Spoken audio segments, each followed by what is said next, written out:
नमस्कार मित्रांनो, व्हिडिओ बनवण्याचं कारण म्हणजे आता दुसऱ्यांचे व्हिडिओ, दुसऱ्यांचे पुरावे भरपूर दिले, पण आता स्वतःबद्दल पण काहीतरी बोलावं लागल, माझ्याबद्दल, स्वतःबद्दल, आणि त्याचेही काही पुरावे द्यावे लागतील मला. लोकांनी सांगितलं की पुरावे द्या, पण मी सांगितलं होतं लोकांना, पुरावे तर भरपूर दिले होते. माझ्या घरची चोरी झालेली आहे आणि व्हिडिओ शूटिंग केलेली आहे डीवायएसपी मान्य गोल्डे साहेबांनी आत असताना पीसीआर मध्ये.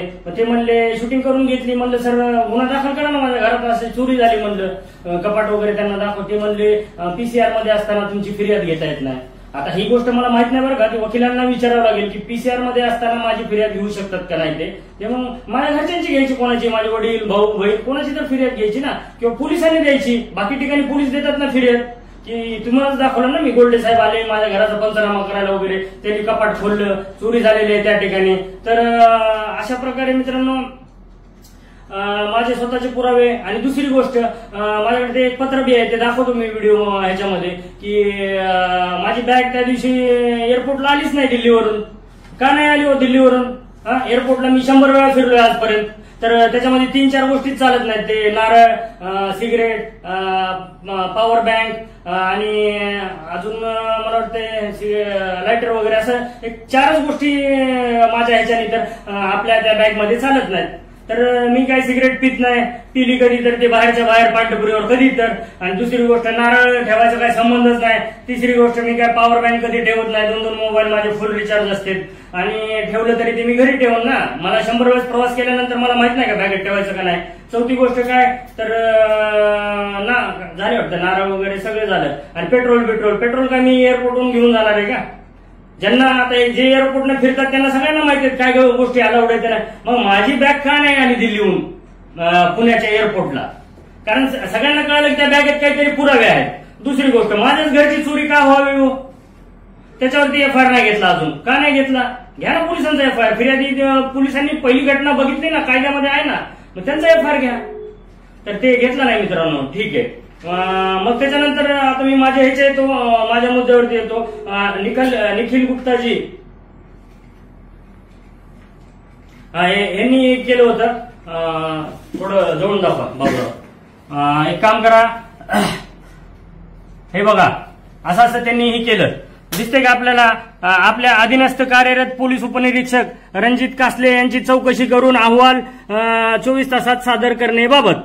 बरोबर की अधीनस्थ कार्यरत पोलीस उपनिरीक्षक रणजित कासले हे परराज्यात जाऊन तेथील लोकांना सायबर फसवणुकीच्या गुन्ह्यात अडकवण्याची भीती दाखवून लोकांमधून पैशाची मागणी करतात व स्वीकारतात, अशी माहिती आमचा मित्र, त्यांचा मित्र मुकेश नाहटा, सुरत, गुजरात यांच्याकडून प्राप्त झाली आहे.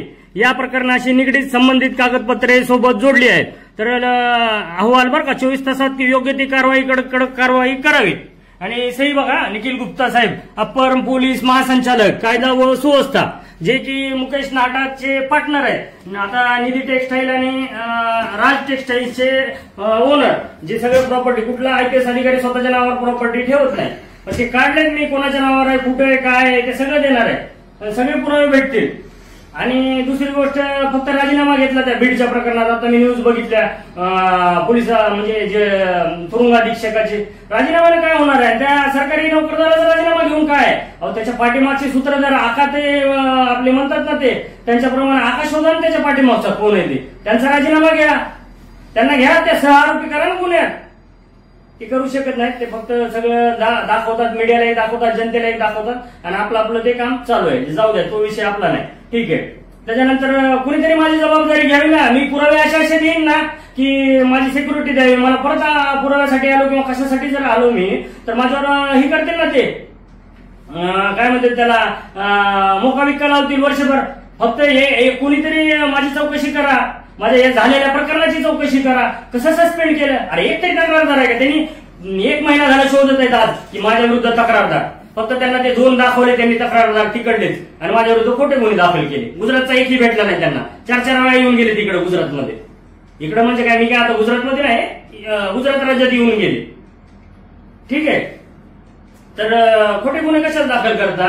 खरं ते काय, माझ्या विरुद्ध कोणाची तक्रार आहे दाखवा, पत्रकार परिषद घ्या किंवा सांगा. माझ्या विरुद्ध यांची तक्रार आहे बाबा, यांच्याकडून मी गुजरातमध्ये पैसे घेतले, यांचे 10 कोटी घेतले किंवा 12 कोटी जे काय असतील ते यांचे घेतले. तक्रारदारला आणा ना पुढे, कसे घेतले, कॅशद्वारे घेतले का ऑनलाईन घेतले, काय काय केले दाखवा. मी कसं दाखवलं धनंजय मुंडेचे माझ्या ऑनलाईन आले म्हणून दाखवतो ना पुरावा मी. आणि पुरावा नाही मीडियावाले काय फक्त ते कोणाचे कुठले मीडियावाले ते मला लक्षात आले आता. ते एक ठराविक मीडिया त्यांचा असतो ना, एक वेगळा असतो मीडिया. त्याच्यामुळे ते मोठ्या मीडियाचे न्यूज तुम्ही बघत जाऊ का, छोटे छोटे असतात बघा ते जय महाराज किंवा टॉप न्यूज वगैरे असे छोटे छोटे मीडिया बघत जावा तुम्ही. ती विकलेली नसती छोटी मीडिया. हे मोठी मीडिया सगळी माहिती आम्हाला. आम्ही ज्या ठिकाणी पोलीस स्टेशनला काम करतो ना 2,000 रुपये घेऊन जातात, दिवाळी घेऊन जातात, मटका हे ते सगळे मीडियावाले सगळ्यांकडून पैसे घेऊन जातात. ते काय मला माहित नाही का, जाऊ दे, तोही विषय नाही आपला. बरं, आता मला सांगितल्याप्रमाणे करतो काही लोकांनी की ठरवा बोलायचं काय आहे काय नाही. झालं ते झालं. आणि एखाद्या तरी विरोधी पक्षाने माझी जबाबदारी घ्यावी ना. हे तो महाराष्ट्रात ओपन चॅलेंज आहे.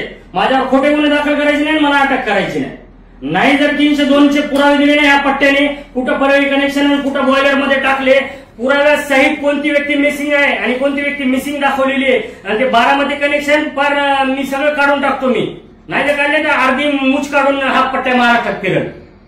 पण माझी जबाबदारी घ्या कोणीतरी पुढे येऊन विरोधी पक्षाने. फक्त जबाबदारी घ्या, मला फक्त ही करा काय म्हणते त्याला संरक्षण द्या. बाकी मला काय नोकरीची याची त्याची गरज नाही. मी माझा खूप ह्याच्यामध्ये आहे. आणि लगेचच येतो मी. खोटे गुन्हे दाखल करणार, मोका लावणार आणि मला कोंडून ठेवणार. किती दिवस माझा आवाज दाबणार. मी मागच्या व्हिडिओ सुद्धा म्हणलेलं आहे की 300-200 जरी गुन्हे दाखवले ना तर मी 40 दिवसात येऊन करेक्ट कार्यक्रम करणार. आणि या पट्ट्याने जर नाही 6 महिने द्या मला, सायबर एक्सपर्ट आहे मी. अशा प्रॉपर्ट्या काढून ठेवतो ना आणि असे पुरावे काढून देतो ना तुम्हाला, जे खऱ्या अर्थाने पोलीस खात्यात आहे तो सुद्धा करू शकत नाही तेवढं काम मी करेन आता. आणि इमानदारी ना, पाठीमागचं जे पहिल्या व्हिडिओच्या अगोदरचं जे काय असेल ते भ्रष्टाचार वगैरे केला असेल तर मी जाहीरपणे सांगितलेलं आहे केला. माझ्यावर गुन्हे सुद्धा दाखल आहेत. एकच गुन्हा दाखल आहे, त्याची शिक्षाही भोगली मी. जे जे काही कामं केले त्याची शिक्षा मला दिलेली आहे. पण ही जे काम नाही केलं त्याची का शिक्षा भोगू मी. या मुकेश नाटाचं दाखवलं ना, असं असते का, आदेश असतो का असं यांच्याकडून प्राप्त झाली माहिती आणि तुम्हाला 12 तासात 24 तासात अहवाल द्या. त्या मुकेश नाटाच्या पत्नीने सांगितले की हा रणजित कासले 12 तासात सस्पेंड झाला पाहिजे, त्याप्रमाणे ते त्याच्यावर चालले. ते लेटर यायला 24 तास जाते आणि मला 12 तासात सस्पेंड. काय इन्क्वायरी केली 12 तासात, कोणाच्या अकाउंटला पैसे आले, कुठून आले बघा ना. 5 वर्षापासूनचा माझा सुरतचा मुकेश नाटा मित्र आहे माझा, त्याचे माझे संबंध आहेत. तर त्याच्या घरचे फोटो राहू शकत नाहीत का माझ्याकडे. त्यामुळे दाखवतो त्याच्या घरचे फोटो आहेत माझ्याकडे.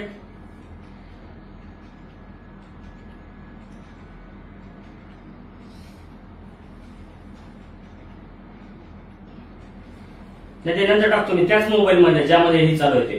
ठीक आहे. तर व्यवस्थित चौकशी करा ना. एका पोलीस अधिकाऱ्यांना तुम्ही सस्पेंड करताय, व्यवस्थित चौकशी करा, कोणाची तक्रार आहे घ्या. आणि असा दरोड्याचा गुन्हा दाखल करा ना. मग मी 12 करोड घेतले तर असा छोटा गुन्हा का दाखल करताय. Suspend and dismiss.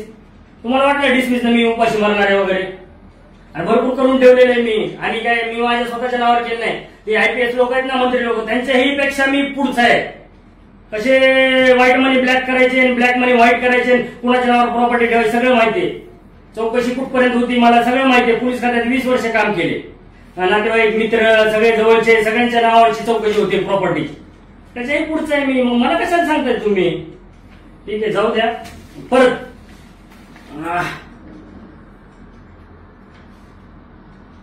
मी मुंबई ते सांगत होतो की मी खूप माहिती देईन अजूनही शासनाला आणि फ्रीमध्ये 1 रुपया घेणार नाही मी. शासनाला नाही, विरोधी पक्षांनाच देईन मी.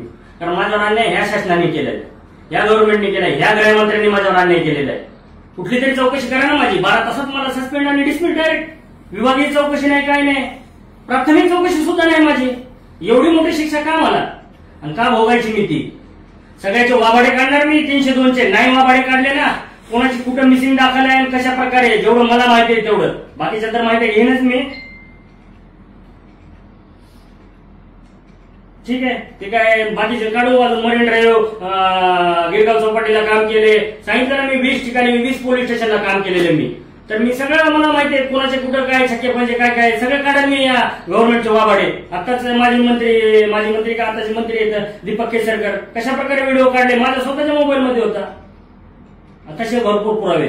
आणि या मोबाईलमध्ये कोणीतरी माझी जबाबदारी घ्यावी विरोधी पक्षाच्या यांनी बघा मग मी काय काय करतो आणि कशा प्रकारे 6 महिन्यात जर गव्हर्नमेंट नाही घरी गेलं आणि 3 महिन्यात जर परळची विधानसभा जर नाही झाली तर ही अर्धी मूच काढून फिरतो मी. पण मला संरक्षण द्यावं, मला कोणीतरी मला सपोर्ट करावं विरोधी पक्षाने वगैरे, एवढंच माझं म्हणणं आहे. जय हिंद, जय महाराष्ट्र.